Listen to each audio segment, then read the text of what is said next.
ధన్యవాదాలు అధ్యక్ష.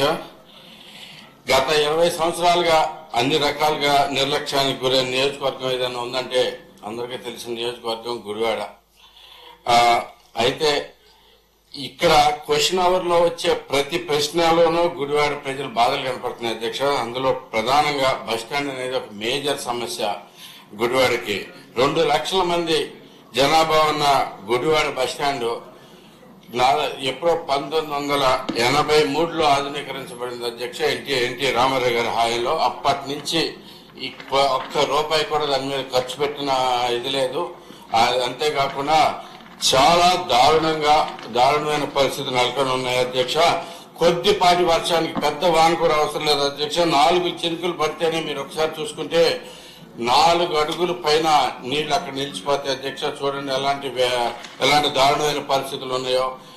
రవాణా శాఖ మంత్రులు వారు కూడా ఈ ఫొటోస్ కూడా వచ్చి ఒకసారి ఇచ్చి ఆయన కూడా దీని మీద పరిశీలించవలసిందిగా కోరుతా ఉన్నాను అధ్యక్ష.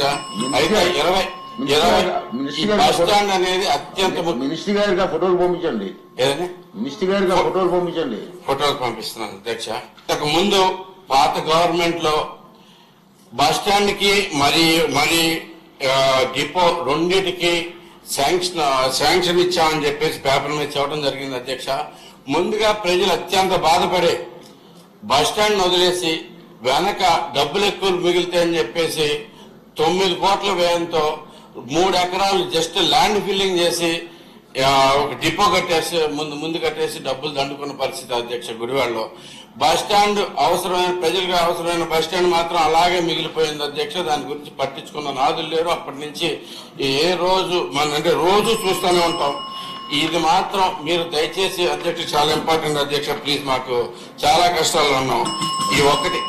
ఈ బస్ స్టాండ్ అనేది ఇమీడియట్ గా కట్టవలసిందిగా కోరుతా ఉన్నాను అధ్యక్ష. దానికి 2 ఏకర్స్ ల్యాండ్ ఉంది అధ్యక్ష. పీపీపీ మోడల్ వర్కౌట్ అయ్యే పరిస్థితి లేదు అధ్యక్ష గుడివాడికి. ఎందుకంటే జనసాంద్రత ఉంటుంది అధ్యక్ష. సో దయచేసి బస్ స్టాండ్ కి వెంటనే విడుదల చేయాల్సిందిగా కోరుతా ఉన్నాను. థ్యాంక్ యూ అధ్యక్ష.